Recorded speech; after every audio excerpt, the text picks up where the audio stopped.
भाऊ, ये देखे, ये सब मैंने बनाया है। ये मेरा दोस्त चिकू और ये साई। इसमें देखने लायक क्या है? हटाओ इसे।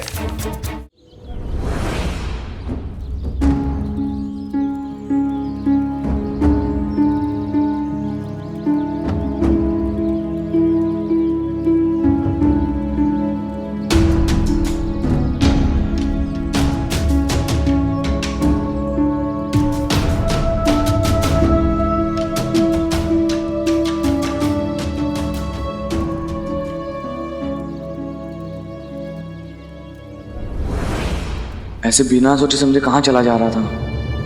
भूख लगी है, इसका मतलब ये तो नहीं कि किसी के यहाँ भी घुस के खाना खा सकता हूँ।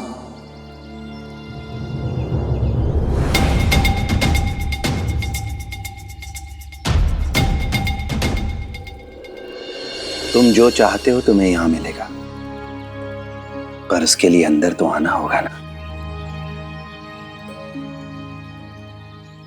लेकिन आप मुझे नहीं जानते और मैं भी आपको नहीं जानता।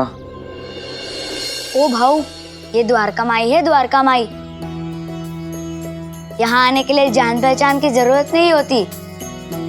यहाँ लोग दूर दूर से आते रहते हैं। आप जिनके सामने खड़े हैं ना, उनसे मिलने। ये साई है, साई। आप इनसे उपमा क्या कुछ भी मांग सकते हैं। ये किसी को निराश नहीं करते। अच्छा साई, अब हम चलते हैं।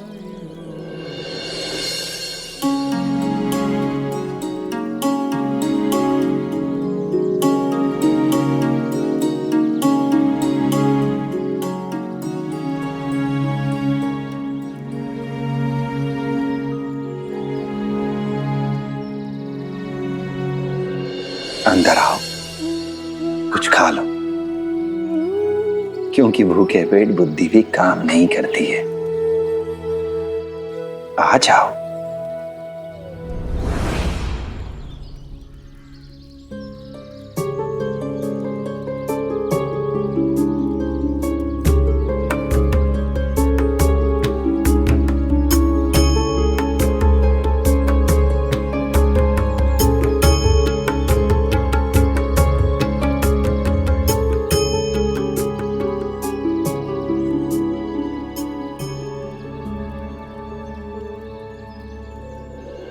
बैठो, बैठ जाओ।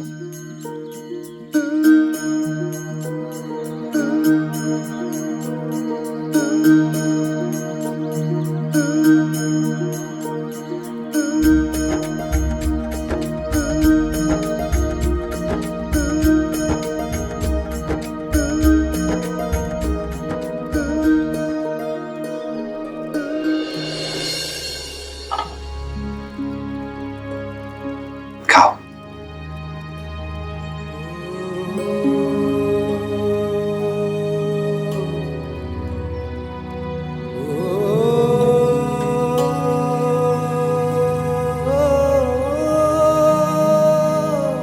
और दूं थोड़ा?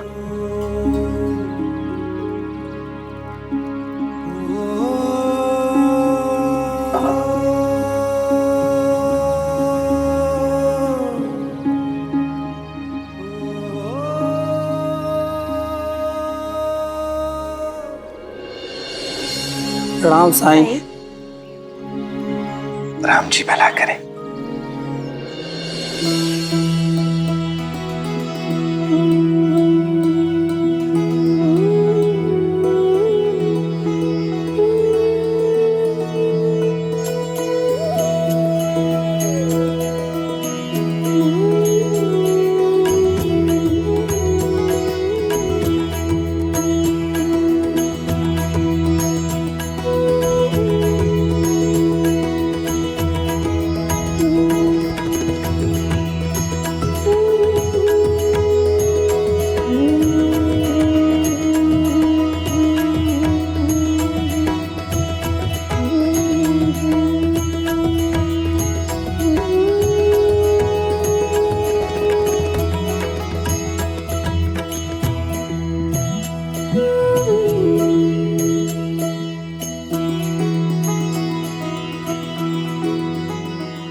ये फ़कीर लगते हैं और वो भी परोपकारी।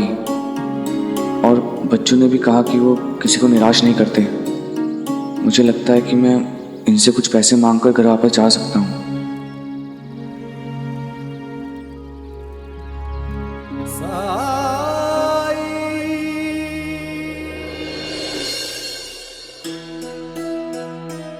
वैसे आप सबने यहाँ आकर अच्छा किया, खासकर बलराम के भविष्य के लिए ये जरूरी भी था। यहाँ काम करने से कुछ पैसे भी मिलेंगे और हाथ में कुछ हुनर भी आएगा। और मैं बलराम भाऊ को अपने साईं से मिलाऊंगी। लेकिन बलराम भाऊ मिठाई लेने कहाँ चले गए? उन्हें आने में इतनी देर क्यों हो रही है?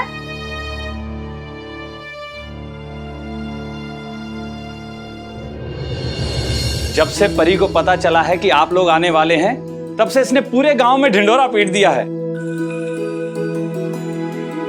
अपने बलराम भाव से मिलने के लिए उतावली हुई जा रही है।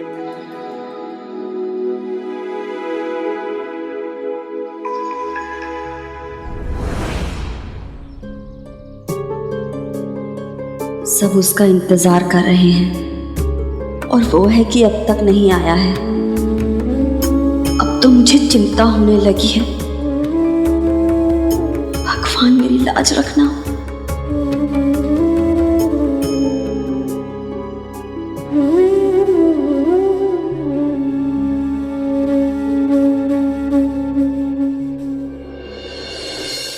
बहिनी,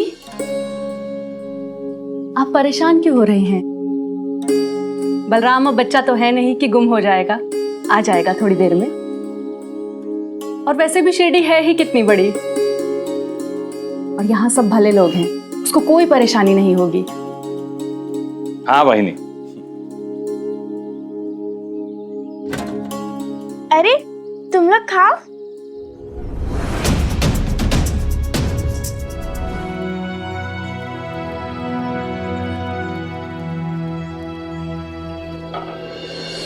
क्या आप सच में सबकी मदद करते हैं?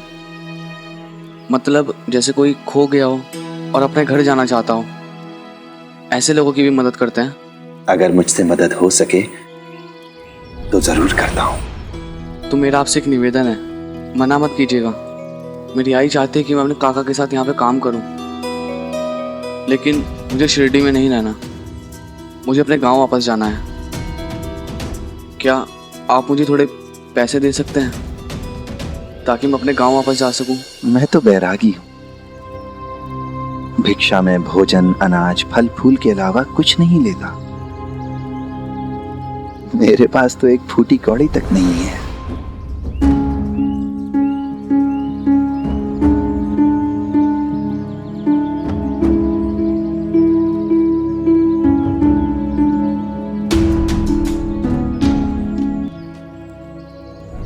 कोई बात नहीं, चलता हूँ। पर मेरे पास एक उपाय है जिससे तुम अपने घर वापस जा सकते हो। उसके लिए तुम्हें मेरा एक काम करना होगा। मैं घर जाने के लिए कोई भी काम कर सकता हूँ।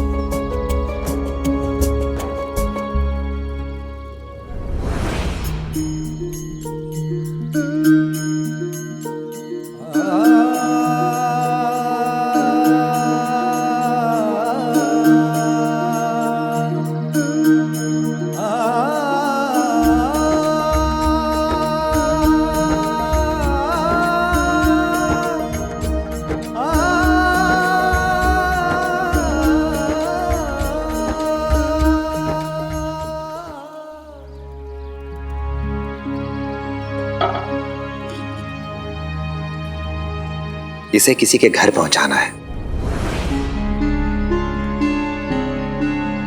पहुंचा दो। घर? लेकिन मैं तो यहाँ किसी का घर नहीं जानता। मैं तुम्हें रास्ता बताता हूं ना। यहां से सीधे जाना, आगे जाकर तुम्हें मारुति मंदिर मिलेगा। मारुति मंदिर से बाएं मुड़ना।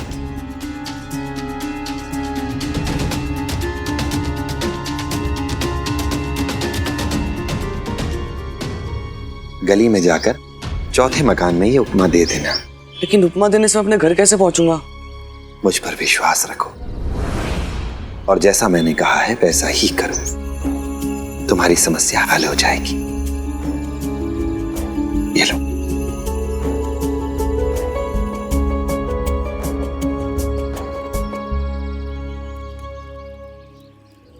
विचित्र आदमी है ये। भला ये कौन सा तरीका है मुझे घर पहुंचाने का? हो सकता है उस घर में रहने वाले मेरी मदद करें।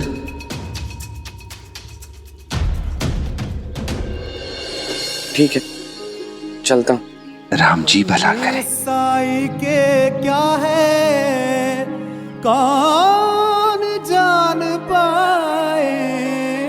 ओम साई ओम साई ओम साई ओम।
ये जगह कुछ देखी देखी लग रही है। कहीं काका का घर तो आसपास नहीं है। इससे पहले एक ही बार एक दिन के लिए तो आया था मैं अपने काका के घर। बेहतर है कि मैं सतर्क रहूं।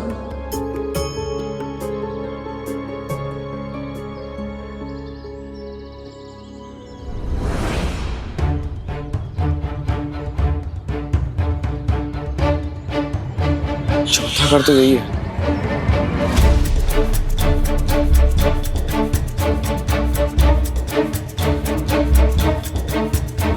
कोई है? बलराम भाऊ!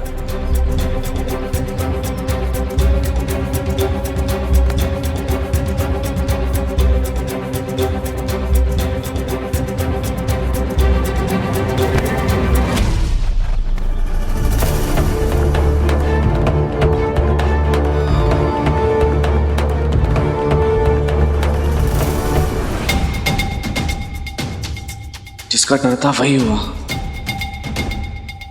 अरे बलराम बेटा, तुम आ गए? आओ अंदर चलें। आ जाओ।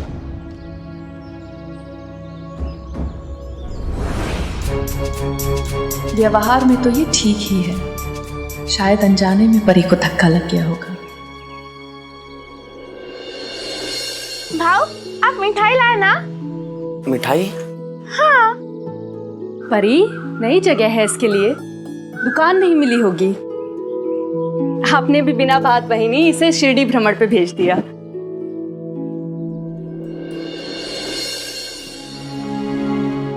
तो फिर आप इसमें क्या लाए?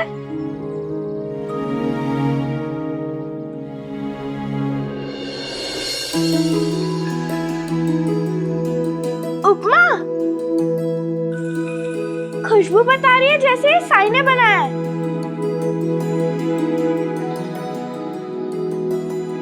अब द्वारका में गए थे उनसे मिलने, कैसे लगे वो आपको? आप जानते हैं, जब मैंने उन्हें आपके बारे में बताया तो वो भी आपसे मिलने के लिए बहुत उत्साहित थे।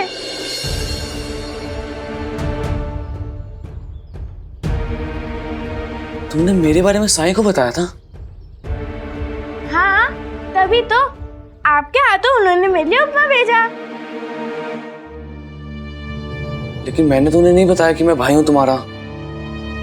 वो साई है, साई सब जानते हैं। अगर मैं उन्हें नहीं भी बताती, फिर भी आपके बारे में उन्हें सब कुछ पता होता।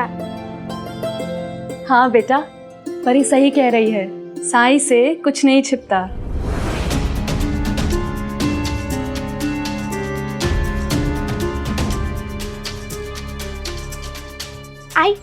आप ही हम सबको दे दीजिए ना। अभी लेकर आए। मतलब जानते थे कि मैं कौन हूँ, उनको पता था कि मैं शिरडी से जाना चाहता हूँ, उन्होंने मुझसे झूठ बोला। साई ने मुझे गुमराह करके ठीक नहीं किया।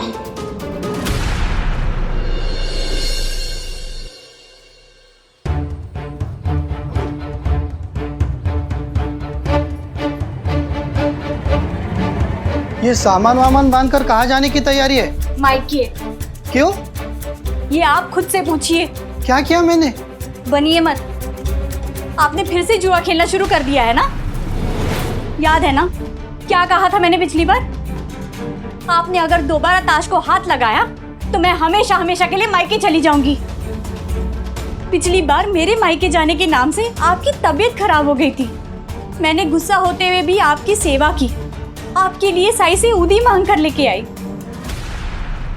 आपने तो वादा किया था ना कि आप फिर से कभी जुआ नहीं खेलेंगे, हाँ? लेकिन नहीं, आपको हमारी शादी से ज्यादा उस जुए से प्यार है। इसीलिए तो आप मेरे विश्वास को दांव पर लगाकर फिर से जुआ खेलने लगे।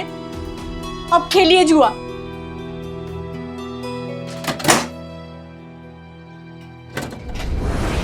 किसने कान भरे हैं तुम्हारे? मुझे पता है। फिर तो जरूर कोई गलतफहमी हुई है। यकीन मानो मेरा, उस दिन के बाद मैंने कभी जुआ खेला नहीं।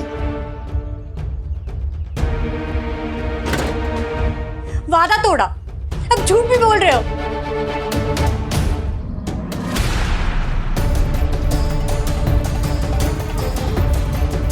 ये क्या है, हाँ? कितना लुटा के आए हैं आज? अरे भगवान, जरूरी थोड़ी ना है कि इससे सिर्फ जुआ ही खेला जाए। ताश के और भी बहुत सारे खेल होते हैं, और यारों दोस्तों के साथ कभी कभी एक दो हाथ दाव लगा भी लिया तो इसमें क्या बुराई है? ताश खेलना और जुआ खेलना दोनों में जमीन आसमान का अंतर है। जब आप जुआ खेलना शुरू करते हैं आपका स्वभाव बदल जाता है। बहुत ज्यादा झूठ बोलने लगते हैं आप। इस बार तो मैं जा रही हूँ मायके।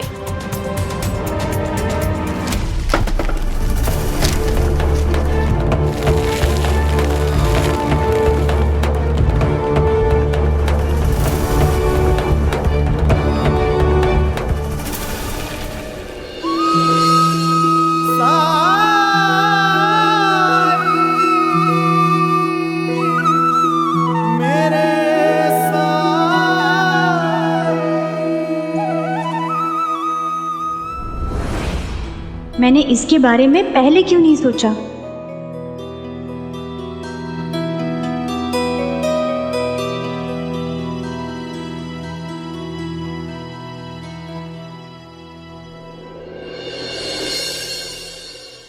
बलराम, तुम बिल्कुल भी चिंता मत करना।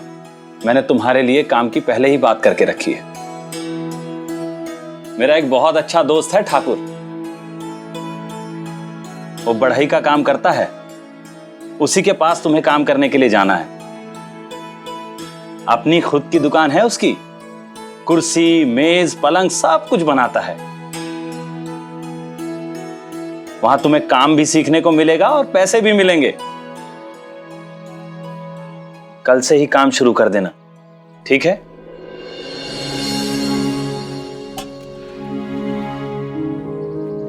गोदावरी ताई, आप देखिएगा हमारा बलराम बहुत जल्द अपने पैरों पर खड़ा होगा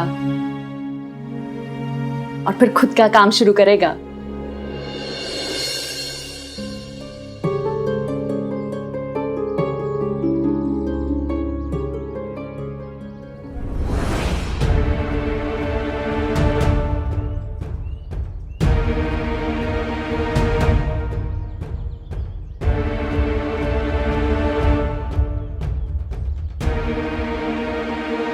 बलराम, यहां सबके साथ बैठकर खाओ, वहां क्यों चले गए?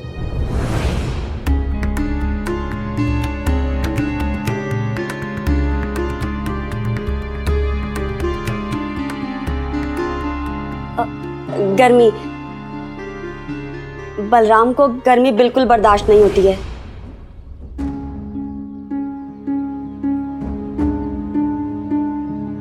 और वैसे भी बरसात आने वाली है, इस मौसम में गर्मी बहुत बढ़ जाती है ना। भाव, मैं आपके लिए पंखा चल देती हूँ, आप आराम से खाइए।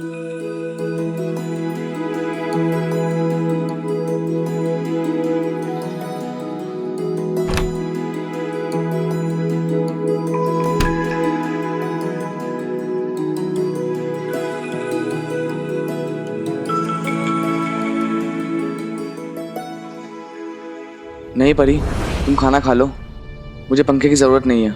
आप मेरे लिए परेशान मत होइए, इतना तो कर ही सकती हूँ मैं आपके लिए।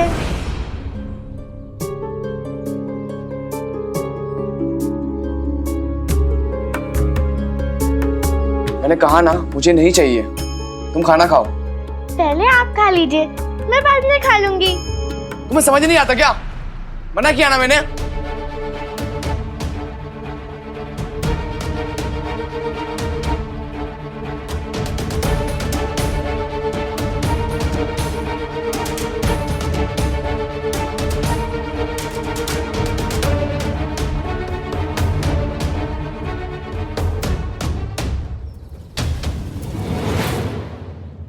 परी, क्यों परेशान कर रही हो उसे? जब उसने कह दिया तो छोड़ दो ना। यहां पर बैठकर खाना खाओ और उसे भी शांति से खाना खाने दो। आ जाओ।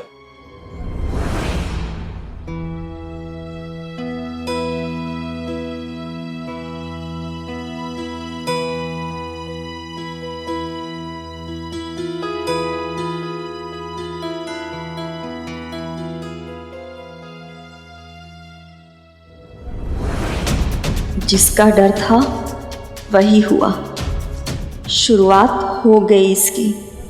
साईं, मुझे आपके पास पहले ही आ जाना चाहिए था। आपकी दी हुई उदी से इनकी बीमारी तो ठीक हो गई, पर इनके जुए की लत अभी तक नहीं गई। फिर से ताश खेलना शुरू कर दिया है। दोस्तों के साथ पैसे भी दांव पर लगाना शुरू कर दिया है इन्होंने। इनको तो लत लग गई है जुए की। ओ हो, सब मेरे हैं, बताओ। हाँ, पूरी बात क्यों नहीं बताई साई को? साई, मैंने जब जुआ खेलना शुरू किया तो मैं बहुत सारे पैसे जीतता था और उन पैसों से इसे ढेर सारे उपहार ला कर दिए। घर की जरूरत का हर सामान लाता था। उस समय तो बहुत अच्छा लगता था इसे। लगता था साईं, पर वो मेरी सबसे बड़ी गलती थी। लेकिन जल्द ही मुझे अपनी गलती का एहसास हुआ कि इनको बार बार जीतने का नशा हो गया था और इसीलिए अब जुआ खेलते हैं और झूठ बोलते हैं घर पे। इनकी कमाई पूरी जुए में लुट रही है, पर इनको तो होश ही नहीं है। साई, मैं कोई जुआरी नहीं हूं। हाँ, कभी कभी दोस्तों के साथ मौज मस्ती के लिए ताश खेलता हूं। खेल खेल में पैसे कभी दांव पे लग जाते। हाँ, मैंने कुछ पैसे जीते हैं तो कुछ हारे भी। खेल में तो हार जीत चलती रहती है ना साई। इसमें नई बात क्या है? साई, मेरा यकीन मानिए, मैं कुछ गलत नहीं कर रहा हूं। आप इसके बातों में मत आइए। छोटी छोटी बातों का बतंगड़ बनाना ये तो बीवियों का काम ही है। और सबसे खास बात, मैं एक जिम्मेदार इंसान हूं। मुझे मेरी सीमाएं पता है, किस हद तक जाना है। ताश की गड्डी कहाँ है? मैंने इनसे छीनकर फेंक दी।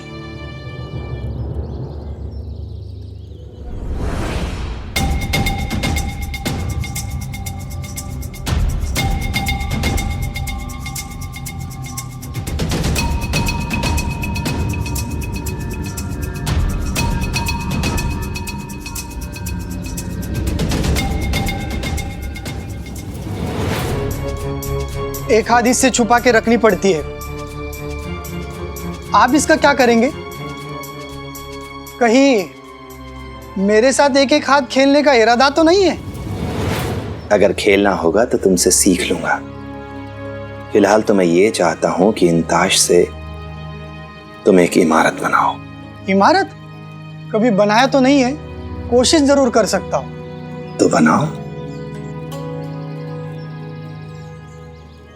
मन में साई के क्या है कौन जान पाए। ओम साई ओम।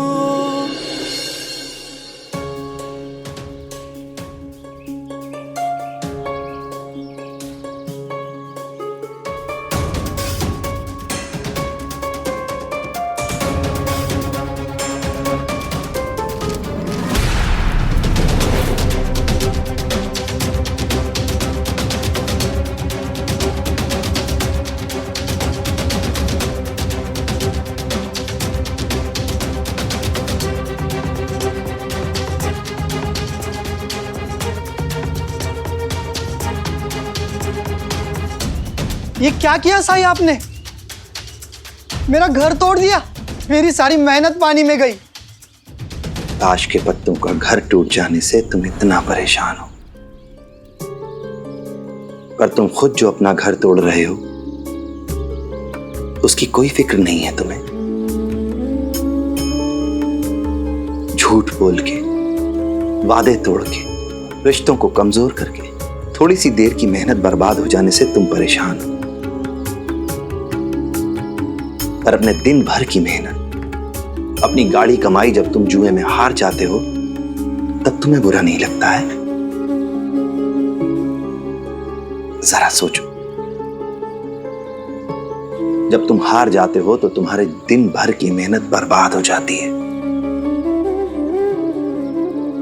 और जब तुम जीतते हो तो किसी और के दिन भर की मेहनत बर्बाद करते हो तुम। बताओ, क्या ऐसी कमाई से कोई पनप सकता है? ईश्वर का शुक्रिया अदा करना चाहिए तुम्हें, वो बहुत दयालु है तुम पर कि उसने अभी तक तुम्हें स्वस्थ रखा है ताकि तुम मेहनत कर सको, अपनी मेहनत की कमाई खा सको। अपनी मेहनत की कद्र करो, अपनी कमाई की कद्र करो, उसकी रहमत की कद्र करो। दूसरे की मेहनत, उसकी कमाई की कद्र करो।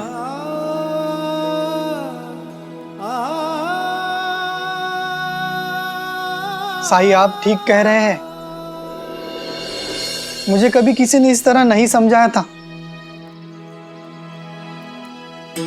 और मैं इसे दोस्तों के साथ मनोरंजन समझकर खेलता रहा। मैंने ये कभी नहीं समझा कि मैं क्या खो रहा था। जुए की लत मुझे बर्बादी की तरफ ले जा रही थी। दोस्तों के साथ कोई भी खेल खेलने में कोई बुराई नहीं है, अच्छा है वक्त बिताना, पर हमारी कोई भी आदत जब लत बन जाती है तो पतन की शुरुआत होती है। फिर चाहे वो पतन आर्थिक हो, मानसिक हो या फिर शारीरिक, क्योंकि किसी भी लत का मतलब होता है अपनी जिम्मेदारियों से मुंह मोड़ लेना। इंसान हवाई किले बनाने लगता है, ख्वाबों की दुनिया में जीने लगता है, और फिर अपने झूठे ख्वाबों को सच्चा बताने के लिए झूठे बहाने ढूंढता है, तरह तरह के बहाने। लेकिन ये तो तय है, हकीकत की जमीन को छोड़कर, अपनी जिम्मेदारियों से मुंह मोड़कर कल्पना की उड़ान भरने वाला वो परिंदा एक दिन जब जमीन पर गिरता है तो उसके अरमानों के साथ साथ उसके परिवार के अरमान, उनकी खुशियां, उनका भविष्य, सब कुछ टूट जाता है, चकनाचूर हो जाता है।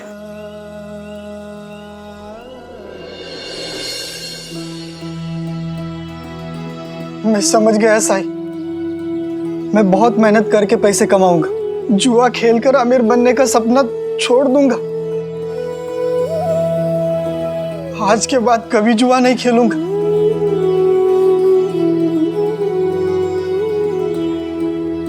धन्यवाद साई, आप पर आस्था ही मेरी शक्ति है।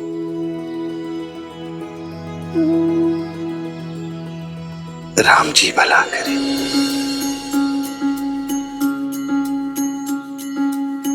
जब जीवन में दुख का अंधियारा छाए, मन में सदा श्रद्धा की ज्योत जलाए, विश्वास मन का तुझको पार लगाए, भक्ति भावना श्रद्धा से जो शीश झुकाए। ओम साई ओम साई ओम साई ओम साई ओम साई ओम साई ओम।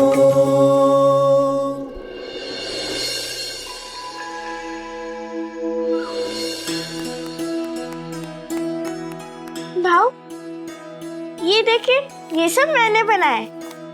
ये आई और बाबा की तस्वीर। ये मेरा दोस्त चीकू।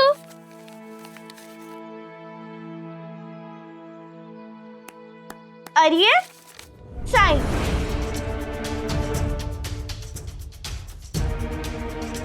इसमें देखने लायक क्या है?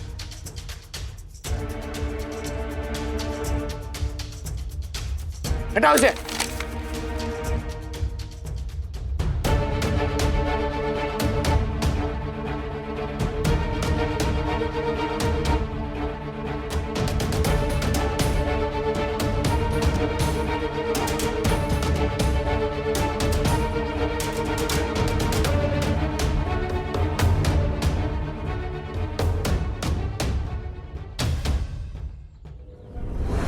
बलराम, मेरे साथ बाहर आओ तो। आहो।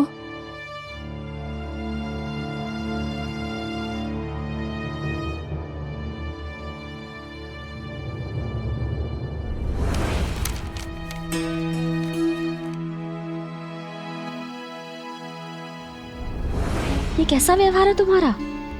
वो बेचारी परी तुम्हें इतना मानती है, तुमसे इतना प्यार करती है, और तुम उसके साथ इतनी बदतमीजी से पेश आ रहे हो। आई, मुझे वापस जाना है। फिर वही बात। बलराम मेरे बच्चे, मैं तुझसे विनती करती हूँ, अब तो ये जिद करनी छोड़ दे, मत कर अपनी मनमानी। मुझे एहसास है कि तू अंदर से कितना दुखी है, लेकिन उस दुख को हम सब ने भी झेला है। जिंदगी में आगे बढ़ने के लिए, उस दुख से उबरने के लिए तुझे अपने परिवार के करीब रहने की जरूरत है, और फिर तुम पर ही तो सारी जिम्मेदारियां हैं, खासकर जब से तुम्हारे बाबा।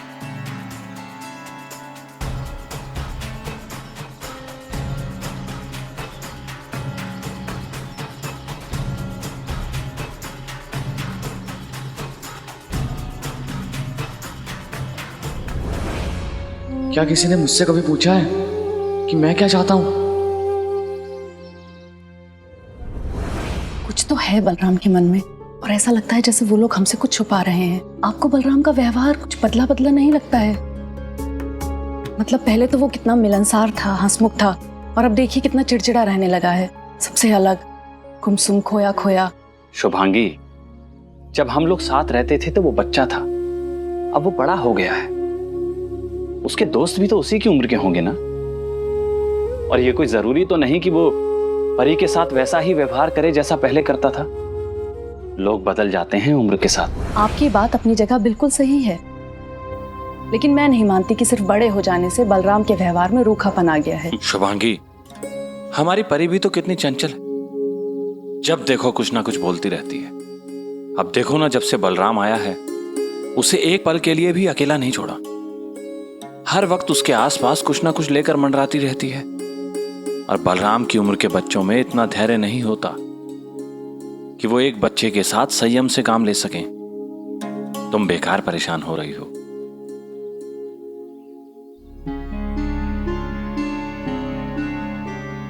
आप कुछ भी तर्क दें, लेकिन मेरा मन कह रहा है कुछ तो गड़बड़ है बलराम के साथ। बलराम, चलो तुम्हें अपने दोस्त से मिलवा देता हूं, फिर मुझे भी काम पर जाना है अपने।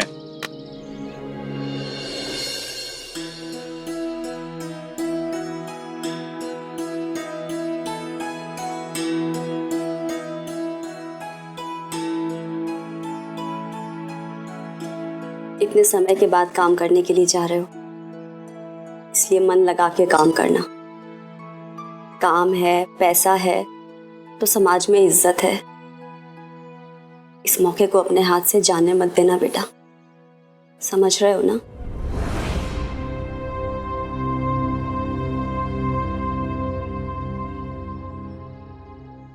आई, आप भाऊ से बहुत डांट प्यार से पेश आती हैं, कभी उन्हें डांटती नहीं है, इसलिए वो अपनी मर्जी की करते हैं। प्राजक्ता तुमसे कुछ छिपा तो नहीं है ना बेटा? उसे डांट टपट के कोई फायदा है क्या?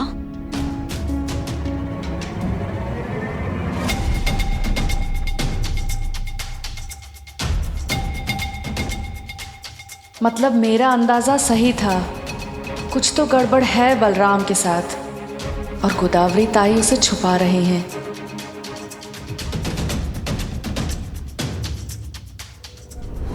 ठाकुर जी, ये है मेरा भतीजा बलराम, बहुत अच्छा कारीगर है। इसके बाबा भी अपने इलाके के जाने माने बढ़ई थे। ये उन्हीं से काम सीख रहा था, लेकिन जब से इसके बाबा का आपने मुझे एक बार बताया था बलराम के बाबा के बारे में। अगर आप चाहें तो अपनी तसल्ली के लिए इसकी परीक्षा ले सकते हैं। मेरा यकीन कीजिए, आगे चल के आपके लिए ये बहुत मददगार साबित होगा।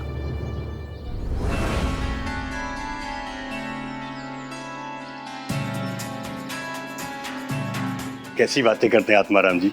अरे आपने कह दिया बस, मेरे लिए इतना ही काफी है।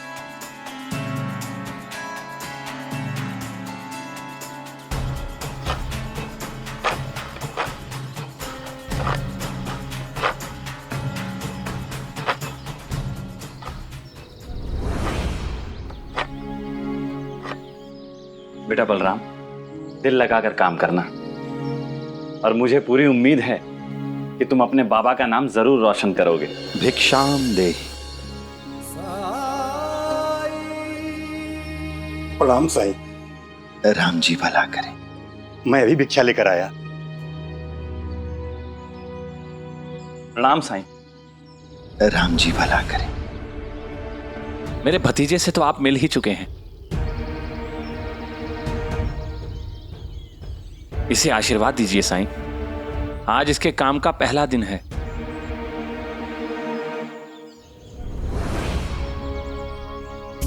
बधाई हो बलराम। मैंने तुमसे कहा था ना, उपमा पहुंचाने के बाद तुम्हारी सारी समस्या हल हो जाएगी।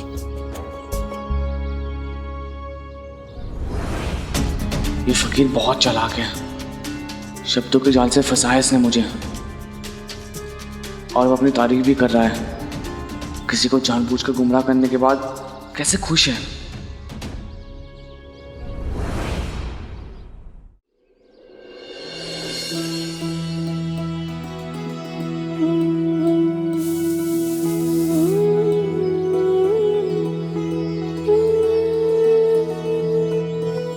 ठाकुर जी,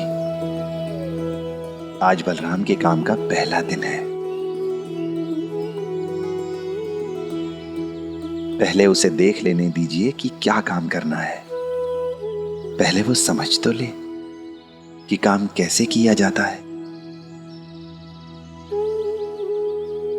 और मुझे यकीन है कल से वो अपने काम को पूरी ईमानदारी, पूरी निष्ठा के साथ करेगा। जरूर साईं, मैं प्रयास करूंगा। धन्यवाद।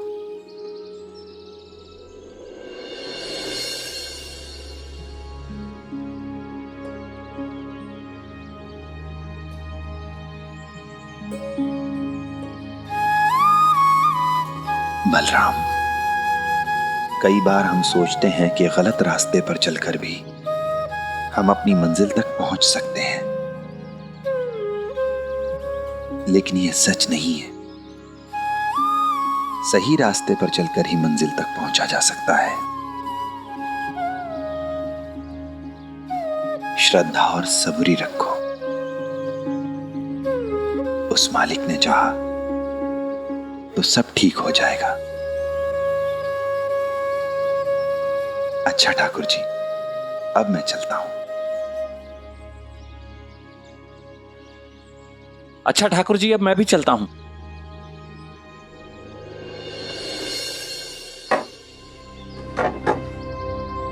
जल्दी जल्दी यहाँ चलाओ, आज रात तक ये अलमारी तैयार हो जानी चाहिए।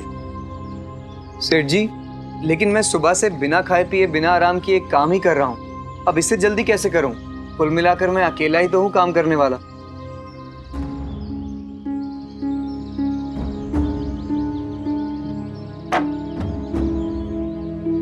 एक आदमी तो और है अपने पास, पर इससे आज काम नहीं करा सकता। लेकिन आज के पैसे तो इसे देने ही पड़ेंगे। साईं ने कहा था कि इसे काम देखने दो, समझने दो, लेकिन ये ध्यान भी नहीं दे रहा है। मतलब बलराम को काम आता है, इसलिए ध्यान नहीं दे रहा है। फिर तो मैं इससे कुछ काम ले ही सकता हूँ।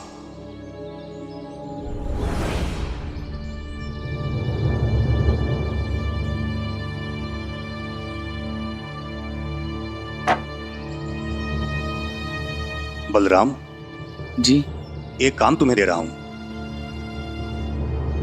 इस लकड़ी में जहां पर रेखा खींची है, यहां से इसे काट लो। लेकिन आपने तो कहा था कि मुझे आज कुछ काम नहीं करना। जो पहले कहा था उसे भूल जाओ, जो अभी कह रहा हूं वो करो। हमें आज रात तक ये अलमारी बनानी है।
बलराम,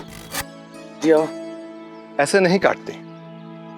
तुम्हारा ध्यान इस रेखा पे केंद्रित होना चाहिए। अगर तुम लकड़ी या आरी पे अपना ध्यान रखोगे तो कभी भी सही आकार में लकड़ी काट नहीं पाओगे। करो। जी बाबा। करो।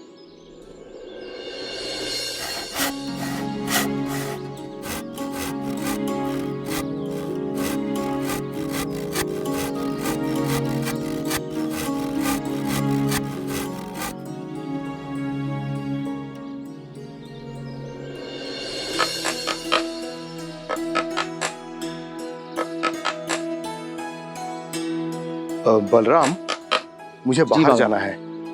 तुम बैलगाड़ी की मरम्मत करके रखना। जी बाबा। ठीक है? जी।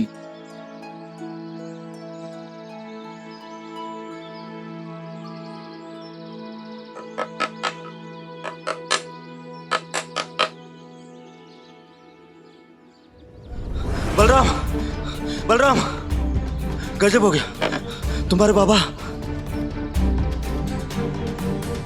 उनकी बैलगाड़ी दुर्घटनाग्रस्त हो गई।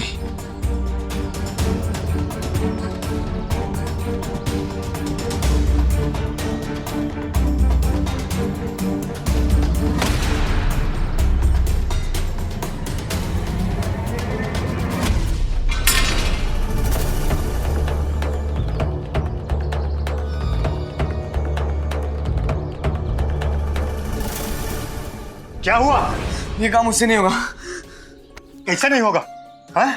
और तू कहां जा रहा है? आत्माराम जी के भरोसे पर तुझे काम पे रखा है और फिर मुफ्त में काम नहीं करा रहा हूं, पैसे दे रहा हूं तुम्हें। काम तो तुझे करना होगा। नहीं चाहिए आपके पैसे। बदतमीज, अपने मालिक के साथ ऐसा बर्ताव करते हैं?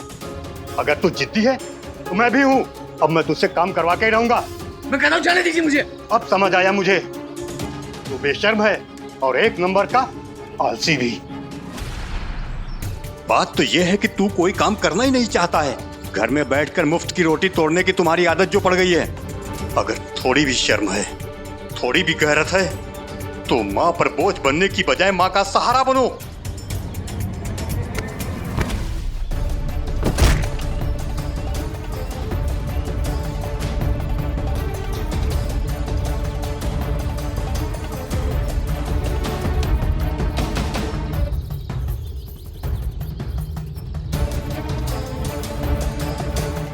सेठ जी, सेठ जी, आप ठीक है सेठ जी? सेठ जी,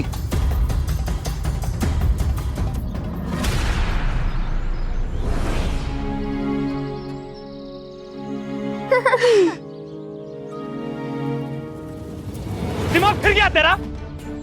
समस्या क्या है तुम्हारी? कुछ तो गड़बड़ हुई है। चीकू, जा जल्दी से साई को बुला के ले आ।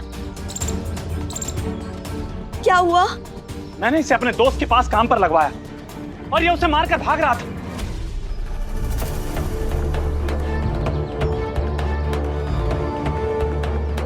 वो तो गलती से मैं इसके खाने का डब्बा अपने साथ लेकर चला गया था। जब मुझे याद आया तो मैं ये डब्बा दुकान पर लेकर पहुंचा।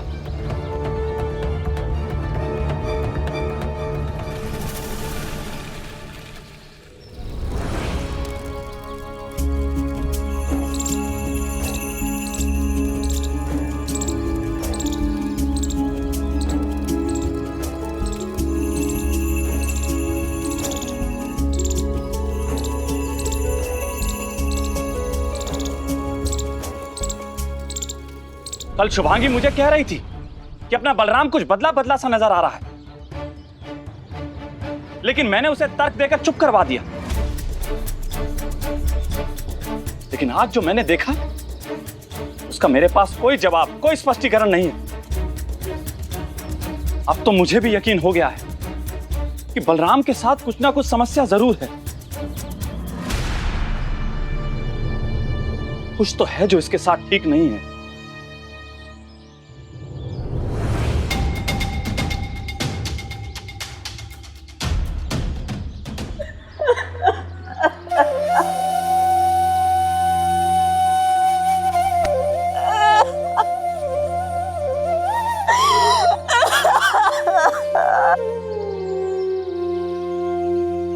चुप हो जाइए ताई, ऐसे रोने से समस्या हल नहीं होगी।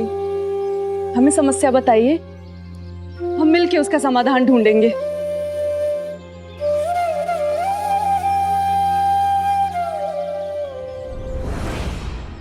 मुझे माफ कर दीजिए, मेरी वजह से आपकी बहुत बेइज्जती हुई।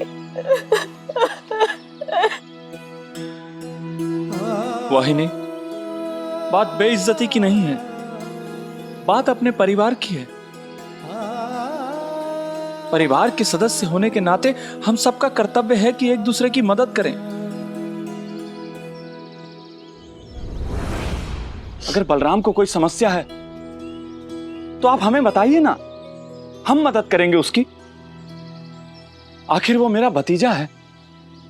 बलराम अंदर से टूट चुका है। सारी उम्मीदें खो चुका है, आत्मविश्वास खो चुका है।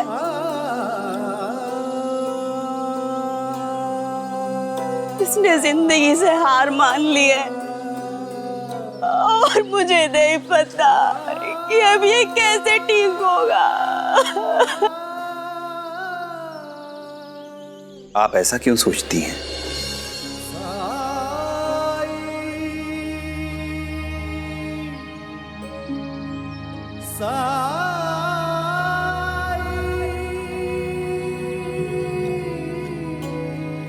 ये साई हैं।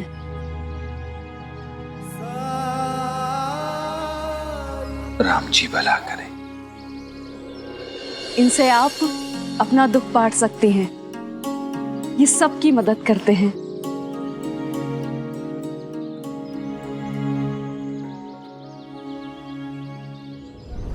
साई, पहले बलराम बहुत नेक और मेहनती लड़का था, हंसमुख और होनहार, इतना कि सबको यकीन था कि ये बड़ा होके कुछ करके दिखाएगा।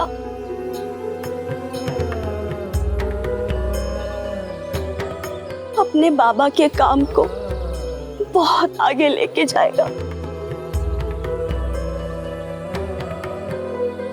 अचानक इसके बाबा का स्वर्गवास हो गया।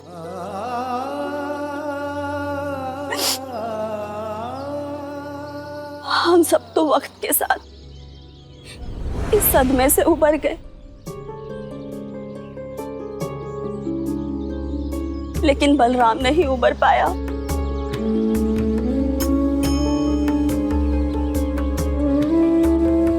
वो खुद में ही सिमट कर रह गया। इसने अपनी दुनिया अपने तक ही सीमित कर ली।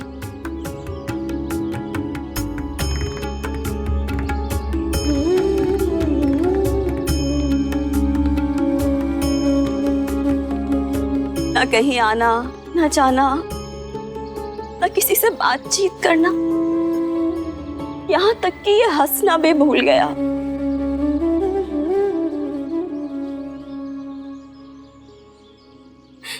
इसे अपने बाबा से बहुत लगाव था।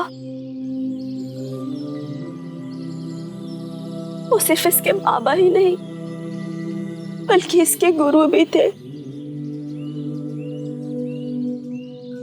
मुझे बलराम के दुख का एहसास है। मैं इसकी पीड़ा समझती हूँ। इसके लिए बहुत कठिन रहा है ये विश्वास करना कि अब इसके बाबा इस दुनिया में नहीं रहे।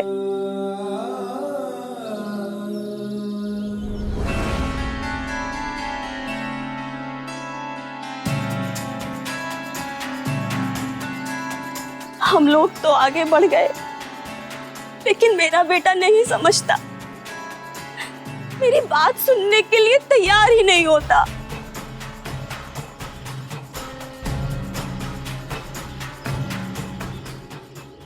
पिता की मौत पे तो बेटे को सदमा पहुंचना लाजमी है। बलराम,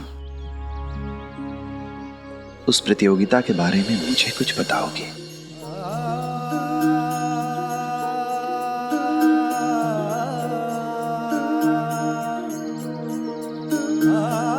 प्रतियोगिता? आपको कैसे पता उसके बारे में?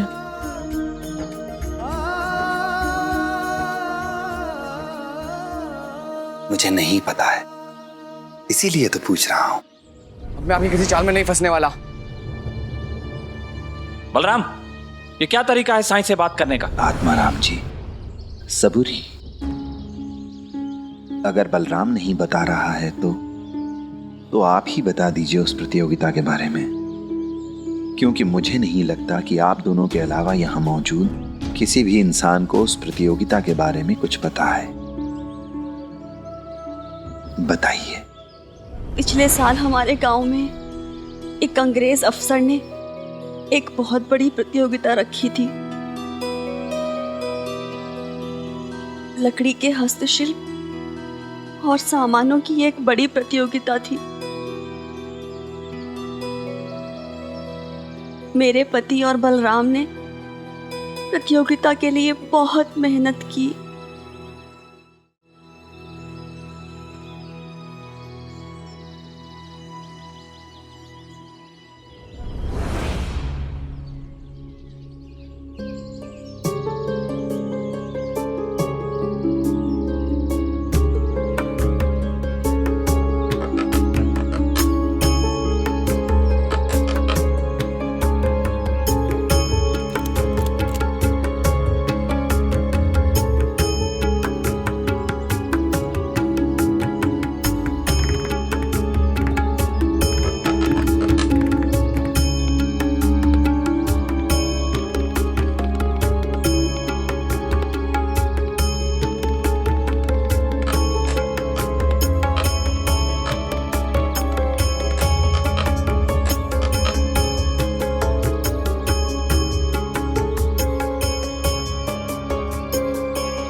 उस प्रतियोगिता में दूर दूर से खरीदार आने वाले थे। सबको उम्मीद थी कि अच्छी कमाई होगी, इसलिए हमने बचत के सारे पैसे सामान बनाने में लगा दिए। लेकिन प्रतियोगिता के पहले ही मेरे पति के साथ दुर्घटना घट गई।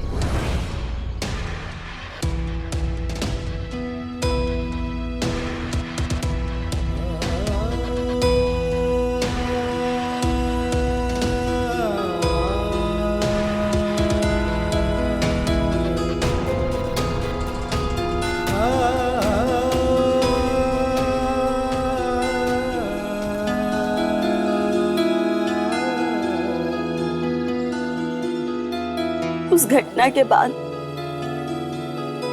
बलराम पहले वाला बलराम नहीं रहा। अकेले प्रतियोगिता में भाग नहीं ले सका। सारा पैसा, सारी मेहनत सब बेकार चली गई।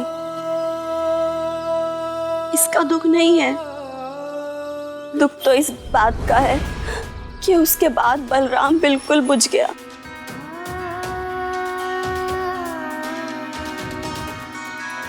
इसने खुद को दुनिया से अलग कर लिया। कोई भी काम करने की इसकी इच्छा खत्म हो गई।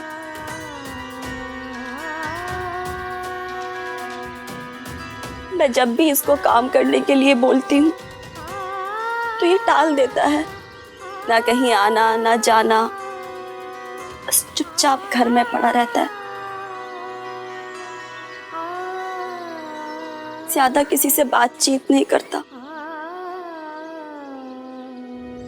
ऐसा लगता है जैसे इसने अपने चारों तरफ एक दीवार बना ली है जिसे कोई नहीं भेद सकता। अभी तो मैं हूं, सिलाई का काम करके सब संभाल रही हूं, लेकिन जब भी अपने बेटे की तरफ देखती हूं तो जीते जी मर जाती हूं। एक त्रासदी की वजह से मेरे होनहार बेटे की क्या दुर्दशा हो गई है।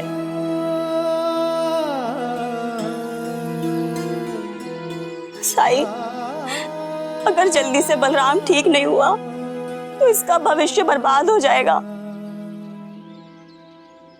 बलराम,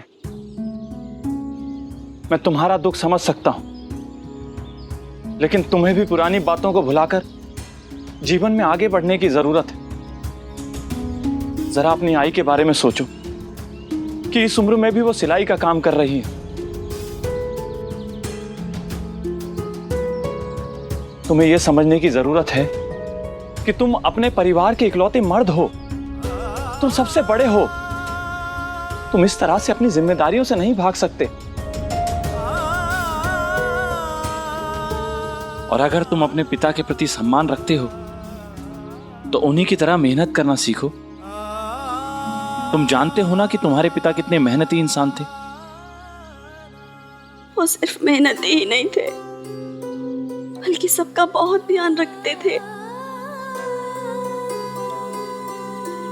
तभी तो वो जानते थे कि बलराम को कैसे संभालना है। गलती मेरी ही है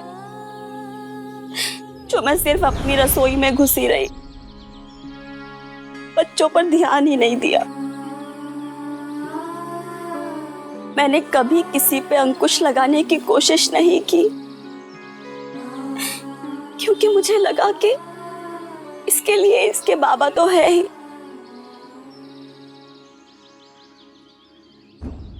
उनके जाने के बाद सब कुछ बिखर गया।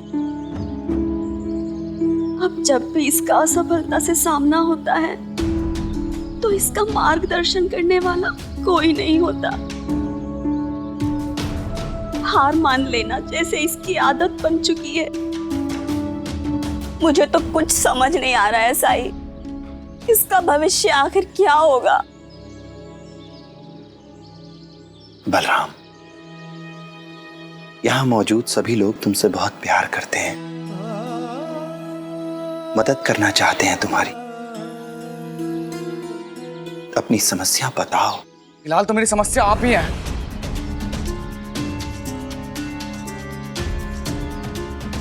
बलराम, बोलने दीजिए आई मुझे। इन्होंने ही पूछा ना मुझसे। अच्छा खासा सिडनी छोड़ के भागने वाला था मैं, आपसे मदद मांगी और आपने धोखा दिया मुझे। धोखा दिया? मैंने धोखा दिया? धोखा तो तुम देने वाले थे, अपने परिवार को, अपनी मां, अपनी बहन को। वो यहां तुम्हारा इंतजार कर रहे थे कि कब तुम लौट कर आओगे और तुम तुम शिरडी छोड़कर भागने वाले थे? इन्हें बताया था मैंने कि नहीं आना है मुझे यहां पर, फिर भी ये मुझे ले आई, इसलिए इसमें मेरी कोई गलती नहीं है। और परी? परी की क्या गलती है? परी जो तुम्हारा इंतजार बेसब्री से कर रही थी, तुमने उसकी भी अनदेखी की, उससे ठीक से बात नहीं की। क्या ये परी के साथ धोखा नहीं है? मैंने नहीं कहा था परी को कि मेरा इंतजार करो। पता नहीं यहाँ लोगों को मुझसे इतनी उम्मीदें क्यों हैं, और अगर मैं उन लोगों की उम्मीदों को पूरा नहीं करता हूं तो उसमें मेरा क्या दोष है? मुझे तो किसी से कोई उम्मीद नहीं है। मैं तो चाहता हूं कि मैं जिस हाल में हूं मुझे उसी हाल में छोड़ दिया जाए। वो कोई नहीं करता। अब बताइए क्या गलती है इसमें मेरी? क्या तुम्हें सच में अपनी गलती दिखाई नहीं देती कि तुमने क्या किया है?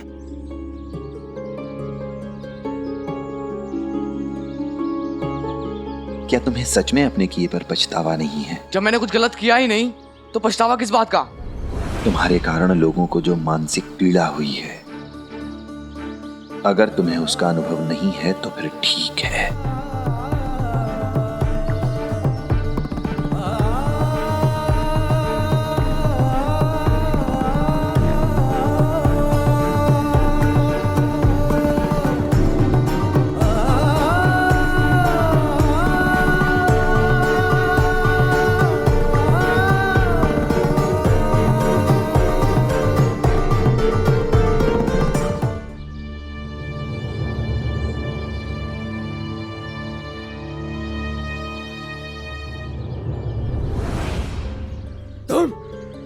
दफा हो जाओ यहाँ से, इससे पहले कि मैं कुछ कर बैठूं। ठाकुर जी। साईं, आप ले जाइए इसे यहाँ से। ठाकुर जी, हर इंसान को अपनी गलती से सीखने का एक मौका तो मिलना ही चाहिए। देखो इन्हें, क्या किया है तुमने? इन्हें चोट पहुंचाने की मंशा नहीं थी मेरी। हाँ, लेकिन फिर भी चोट तो पहुंचा ही ना। और चाहे कुछ भी कर लो, इनका जख्म मिटा नहीं सकते तुम।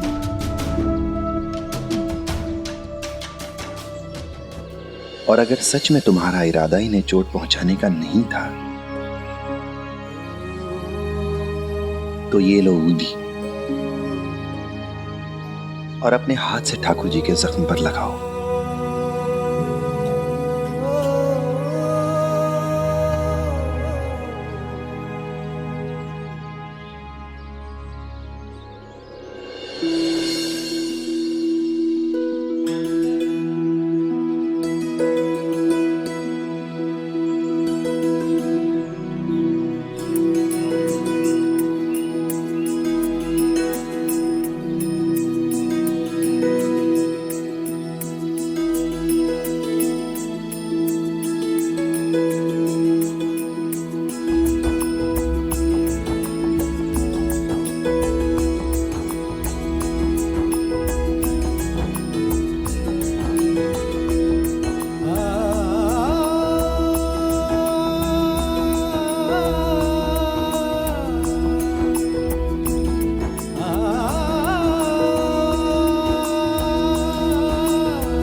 मुझे माफ कर दीजिए ठाकुर काका, मैं आपको चोट नहीं पहुंचाना चाहता था, लेकिन उस समय पता नहीं मुझे क्या हो गया था। मैं यहाँ से हर कीमत पर निकलना चाहता था और आप मुझे रोक रहे थे। मैं खुद पर काबू नहीं रख पाया। मेरे साथ ऐसा ही होता है, कई बार मेरी प्रतिक्रिया ऐसी हो जाती है, मुझे नहीं पता ऐसा क्यों।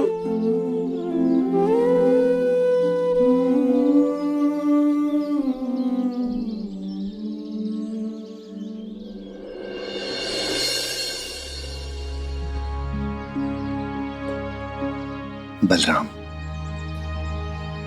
इस तरीके की गलतियां अक्सर तब हो जाती हैं जब हम अपने कर्मों की जिम्मेदारी नहीं लेना चाहते।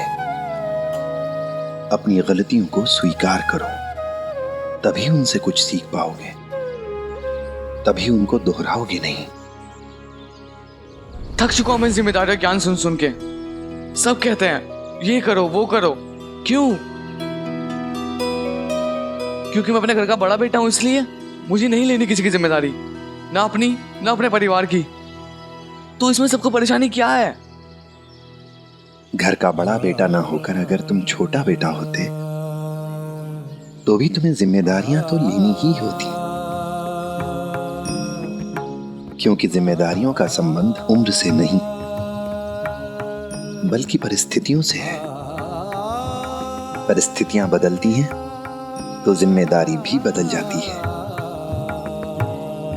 पर अपनी जिम्मेदारियों को समझना, उनसे कुछ सीखना, ये तुम्हारे अपने जीवन के लिए बहुत जरूरी है। मैं जानता हूं बलराम, तुम्हारे बाबा का देहांत बहुत दुखद था तुम्हारे लिए,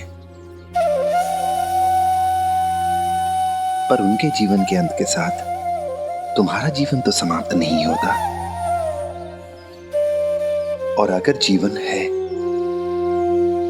तो अपनी जिम्मेदारियों को समझकर, उनसे कुछ सीखकर अच्छे से जीने में तुम्हारी ही भलाई है। लेकिन क्यों? मुझे अकेला क्यों नहीं छोड़ देते सब लोग? नहीं करना है मुझे अपना भला। वैसे भी जो मुझे सिखाने वाले मेरे गुरु थे वही मुझे छोड़कर चले गए, अधूरा छोड़ गए मुझे। उनके बिना कुछ भी सीखने का क्या मतलब है? और कोई भी मेरे बाबा से अच्छा गुरु नहीं हो सकता। तुम्हारे बाबा, तुम्हारे गुरु का स्थान कोई नहीं दे सकता बलराम, पर फिर भी कुछ चीजें हैं जो मैं तुम्हें सिखा सकता हूं। अब ये तुम पर निर्भर है कि तुम उसे सीखोगे या नहीं। आपने मुझे गुमराह किया, आपने मुझसे झूठ बोला, और अब आप मुझे सिखाना चाहते हैं?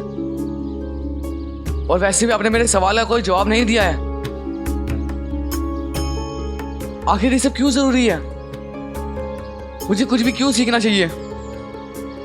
दीजिए जवाब साईं, और अगर आपके पास जवाब नहीं है तो मुझे मेरे हाल पर छोड़ दीजिए। सवाल का जवाब मिलेगा, पर फिर तुम्हें अपना वादा निभाना होगा। बेशक मैं अपना वादा निभाऊंगा, लेकिन आप जवाब दीजिए। तो फिर आओ मेरे साथ। कहां?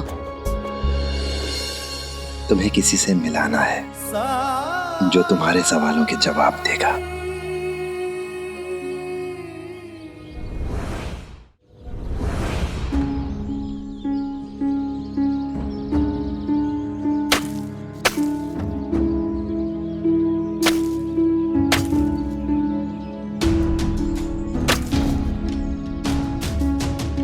आपने तो कहा था आप मुझे किसी से मिलवाने ले जा रहे हैं जो मुझे मेरे सवालों का जवाब देगा। यहाँ तो कोई नहीं है। क्या तुम उसे नहीं देख पा रहे हो? किसे? वही जो यहाँ है, देखो। लगता है साईं फिर से फंसाने वाला कोई खेल खेल रहे हैं मेरे साथ।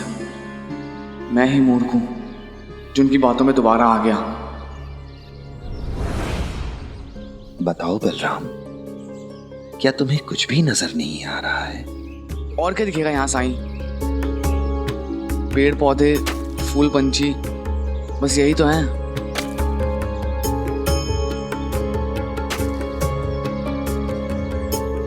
और एक आदमी भी है जो खुदाई कर रहा है।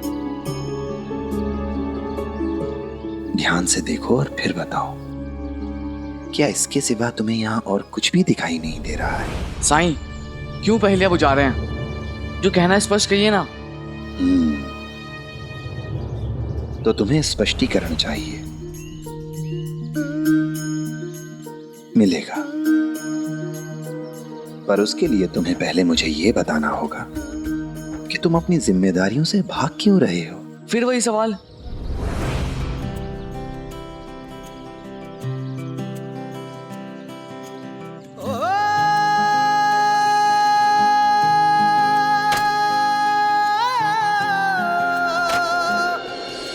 सोचो सोचो, अगर तुम्हारी तरह सभी अपनी जिम्मेदारियों से मुंह मोड़ लें तो? अगर ये धरती भी अपनी जिम्मेदारी निभाना बंद कर दे तो? तो क्या होगा? वही तो मैं पूछ रहा हूं तुमसे।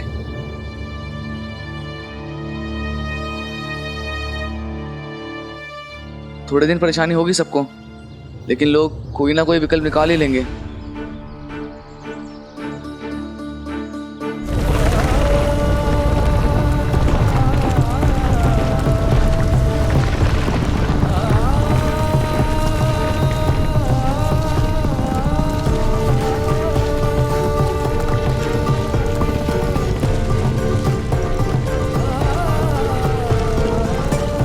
मेरा हाथ पकड़ लो बलराम। मुझे आप पे भरोसा नहीं है। जब भी आपसे मुलाकात हुई है मेरे साथ कुछ ना कुछ बुरा ही हुआ है। पहली बार आपने मुझे मदद करने के बहाने मेरे काका के यहाँ भिजवा दिया था, वो भी धोखे से। ठाकुर काका के यहाँ भी आपसे भेंट हुई तो मेरी वजह से उनका सर फूट गया। और अब ये मुझे पता नहीं क्यों ऐसा लग रहा है जैसे ये सब आप ही का किया हुआ जादू है। तुमने इस धरती को वो करने की इजाजत दे दी है जो ये चाहती थी। तुमने इसे ये बताया है कि इसे अपनी जिम्मेदारी निभाने की कोई जरूरत नहीं है। मेरा हाथ पकड़ लो बलराम।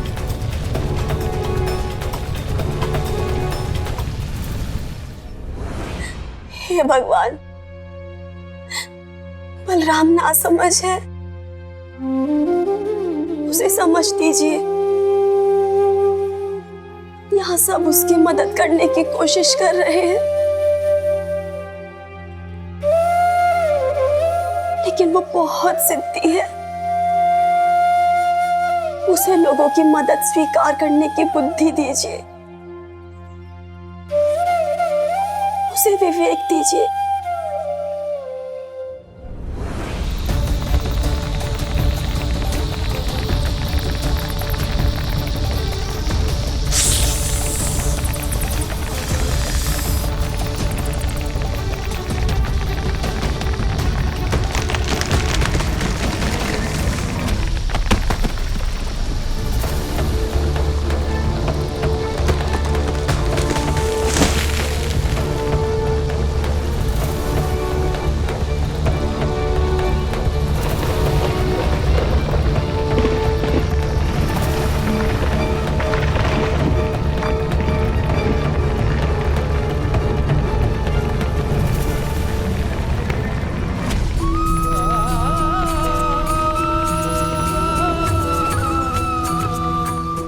अपनी आंखें खोलो बलराम।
काकी, आप इतनी परेशान क्यों हो रही हैं?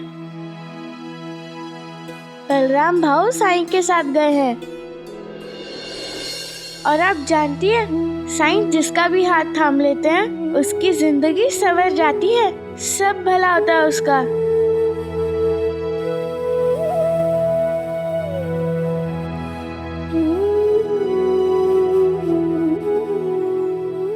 परी सच कह रही है ताई। कुछ समय पहले मैंने खुद अनुभव किया है। मैं भी रास्ता भटक गई थी, परी के साथ बहुत कठोर हो गई थी, बहुत बुरा बर्ताव करती थी। लेकिन साईं ने मुझे मेरी भूल का एहसास दिलाया, मुझे समझाया, सही रास्ता दिखाया। फिर सब ठीक हो गया मेरे और मेरे परिवार के साथ। आप देखिएगा, बलराम कुछ सीख कर ही वापस आएगा। ये सब क्या था? तुम्हारा जवाब। कैसे? बलराम, इस संसार में ऐसा कोई भी नहीं है जिसकी कोई जिम्मेदारी ना हो। हाँ, हम अपनी जिम्मेदारी निभाएं या ना निभाएं, ये अलग बात है। और जिम्मेदारी निभाने के लिए ये जरूरी है कि पहले हम उसे समझें। पर तुम अपनी माँ और अपनी बहनों के प्रति जिम्मेदारी को अभी तक समझ नहीं पाए हो। लेकिन उनको तो विकल्प मिल गया है, उनका काम तो चल रहा है। विकल्प ढूंढ लिया है? पकड़ो मेरा हाथ और देखो सच्चाई।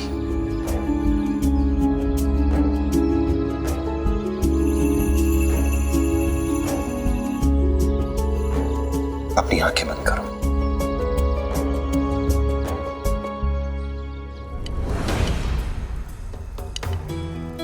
तुम्हारी मां रोज सुबह सूरज उगने से पहले उठ जाती है और लग जाती है कामों में। पहले तुम्हारी बहनों को खाना बना के देती है और उसके बाद तुम्हें खाना खिलाती है वो।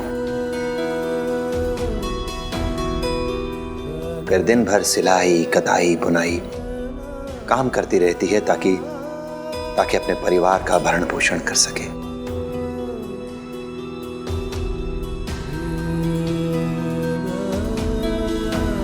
तुम्हारी बहनें वो भी खूब मन लगा कर पढ़ती हैं और विद्यालय से वापस आकर अपनी माँ के कामों में उसका हाथ बटाती हैं, पढ़ाई करती हैं। सभी अपने काम को पूरी ईमानदारी से कर रहे हैं, बस एक तुम्हें छोड़कर। तुम अपनी जिम्मेदारियों से क्यों भागना चाहते हो? बोलो बलराम।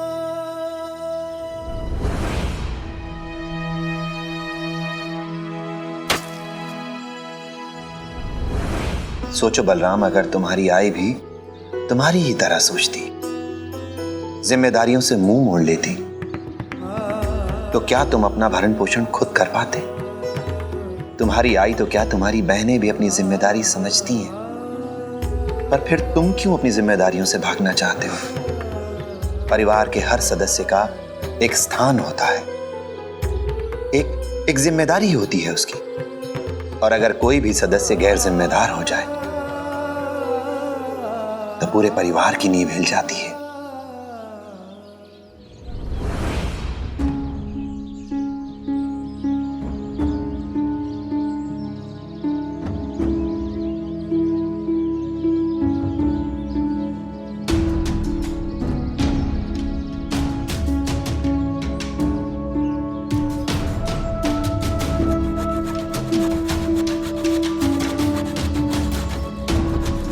बाबा, कुर्सी के पैरों पर इतना ध्यान क्यों देते हैं?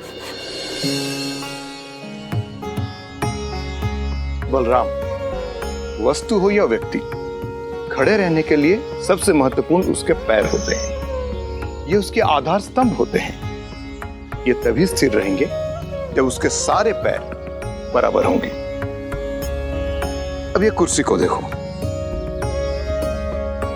इसके चारों पैरों में से अगर कोई एक पैर अपना काम ठीक से ना करे तो ये कुर्सी डगमगाती रहेगी।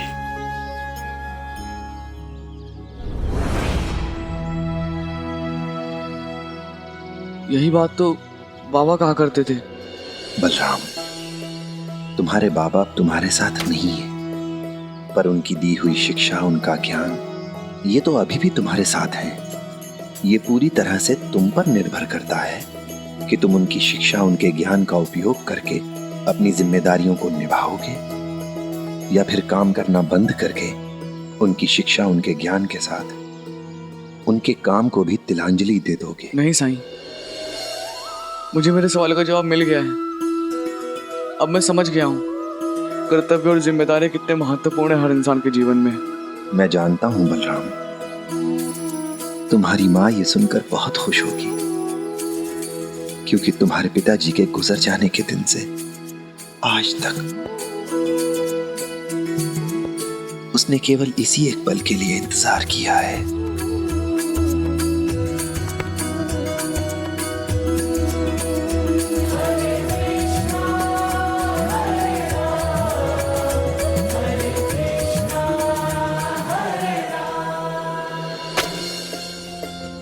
मैंने जो गलती की है उसे सुधारा तो नहीं जा सकता, लेकिन उसकी भरपाई करने के लिए मैं कुछ भी करने के लिए तैयार हूं। क्या ठाकुर काका मुझे फिर से अपने पास काम पर रखेंगे? ये तो ठाकुर जी से ही पूछना पड़ेगा।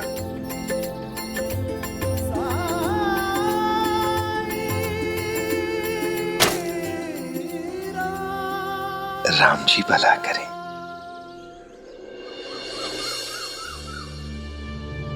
मैं यहाँ सफाई सुनने नहीं आया हूँ ठाकुर भाई। आपने कहा था आज मेरी खाट की मरम्मत हो जाएगी, सो लेने आया हूँ। कह तो रहा हूँ, जब मरम्मत नहीं हो पाई खाट की तो कैसे दे दूं? बस तुम लोगों की यही बुरी आदत है, जैसे ही बड़ा काम मिला छोटा काम भूल जाते हो। नहीं भाऊ, आप समझते क्यों नहीं हैं? एक तो मेरे सर पे चोट लगी है, दूसरे मेरे पास सहायकों की कमी है।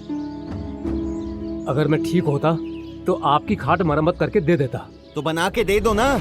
मैंने तो देते समय ही कहा था कि आज दोपहर के बाद कुछ मेहमान मेरे घर पे आने वाले हैं। अब अपने घर में सामान रहते हुए मैं पड़ोस से मांगने क्यों जाऊं?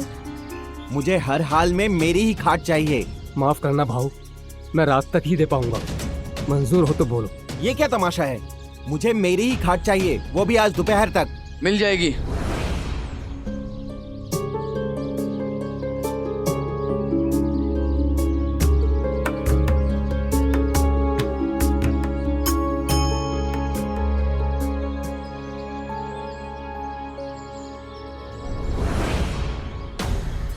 मुझे माफ कर दीजिए, मेरे कारण ही आपका काम समय पे पूरा नहीं हो पाया।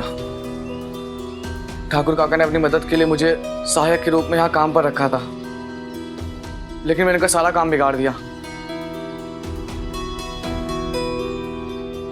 इनके सर पर जो चोट लगी है उसका जिम्मेदार भी मैं ही हूं, और जो मेरी वजह से हुआ उसे मैं ही सुधारूंगा। आपको 2 घंटे आपकी खाट चाहिए ना? आप अपना काम करके आइए, आपको तय समय पर खाट मिल जाएगी। ठीक है।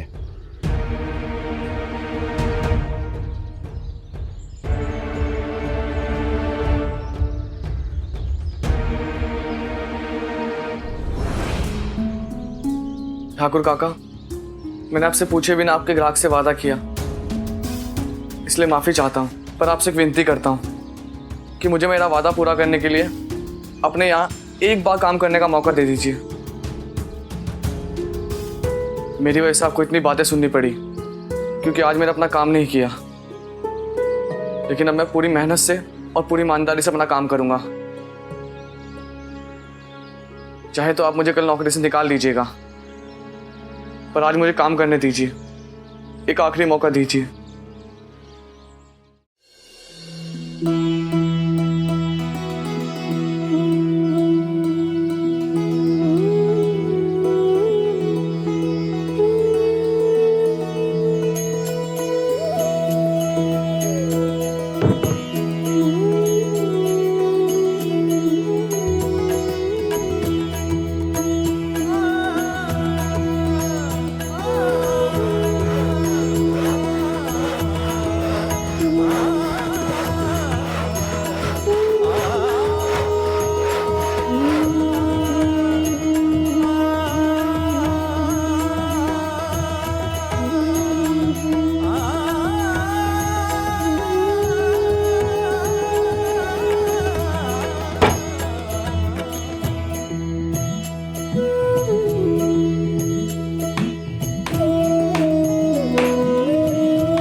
वाह, बहुत बढ़िया काम किया है।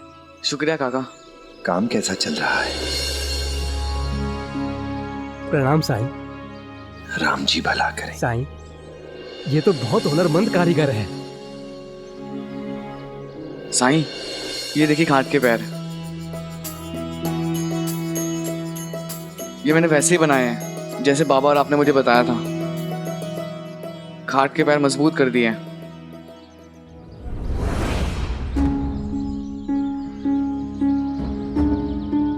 हर बार समस्या की जड़ पैरों तक सीमित रहे, ये जरूरी नहीं है बलराम। कई बार समस्या की जड़ और भी गहरी होती है। देखो,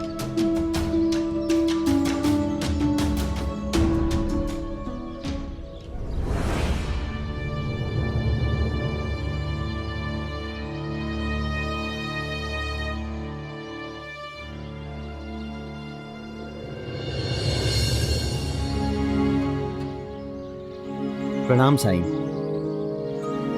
राम जी भला करें। ठाकुर भाऊ, मेरी खाट तैयार हुई या नहीं? 2 घंटे हो गए हैं। हाँ हाँ, आपकी खाट तैयार हो गई है। बलराम ने अपने वादे के मुताबिक जल्दी जल्दी काम करके 2 घंटे में आपकी खाट की मरम्मत कर दी है।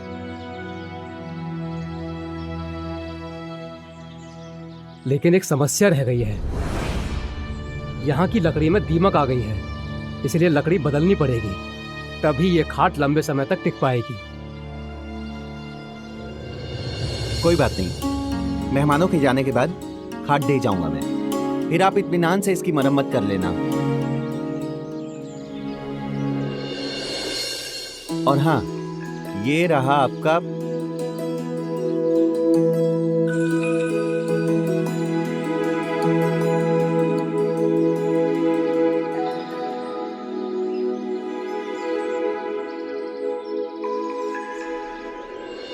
काका,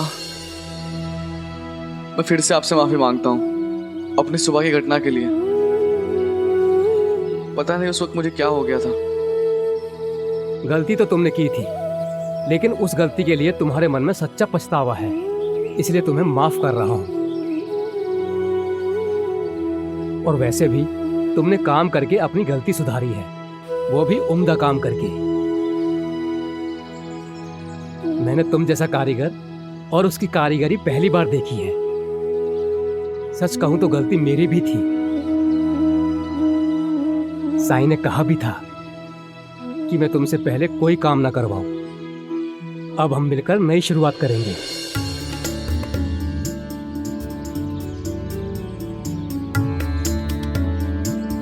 ये रहा तुम्हारा मेहनताना।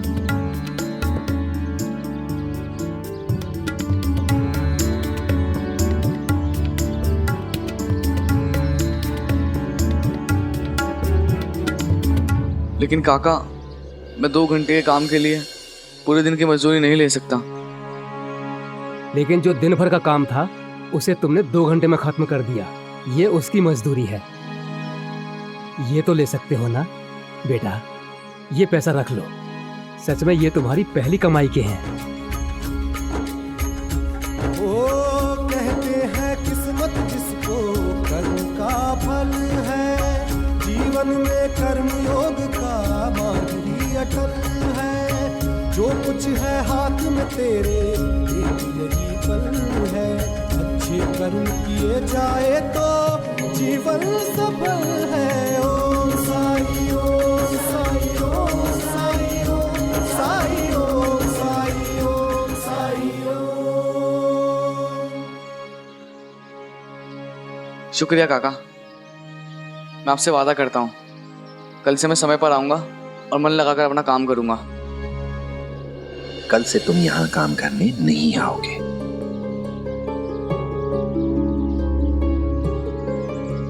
क्यों साई, मुझसे क्या गलती हो गई? नहीं ठाकुर जी, आपसे कोई गलती नहीं हुई है। बलराम यहाँ सीखने आया था। सीखने आया था जिम्मेदारी और प्रतिबद्धता का महत्व। ये सीखने आया था कि अगर कोई आपके ऊपर किसी काम के लिए आश्रित है तो आपको उस काम को हर हाल में पूरा करना होता है ना बलराम? और अब समय आ गया है कि बलराम अपने पिता के कारोबार को, उनकी विरासत को आगे ले जाए। मुझे तुम्हारी काबिलियत पर पूरा विश्वास है। अगर आप लोगों को यकीन है तो मैं आपके यकीन पर खरा उतरने की कोशिश करूंगा। कोई भी जिम्मेदारी निभाने के लिए मैं तैयार हूं साईं।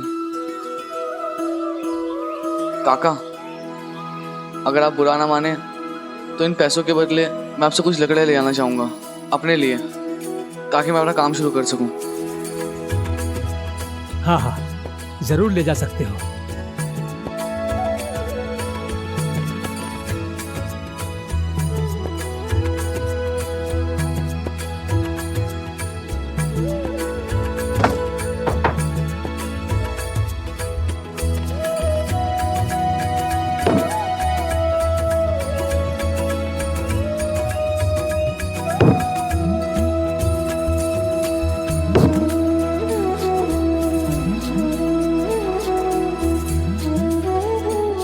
चलता हूं साईं। बलराम, तुम अपना काम शुरू करने जा रहे हो, इसलिए याद रखना कि श्रद्धा और सबूरी से सब कुछ संभव हो जाता है। फिर भी अगर कभी मेरी जरूरत पड़े तो द्वारका माई आ जाना, या फिर मुझे याद कर लेना। राम जी भला करे। ओ जब कठिनाई छाई तू ही याद आया, भटके राही को तूने रास्ता दिखाया, तूने भक्तों का बेड़ा पार लगाया। तेरी महिमा मेरे साईं कौन जान पाया। ओम साई ओम साई ओम साई ओम साई ओम साई ओम साई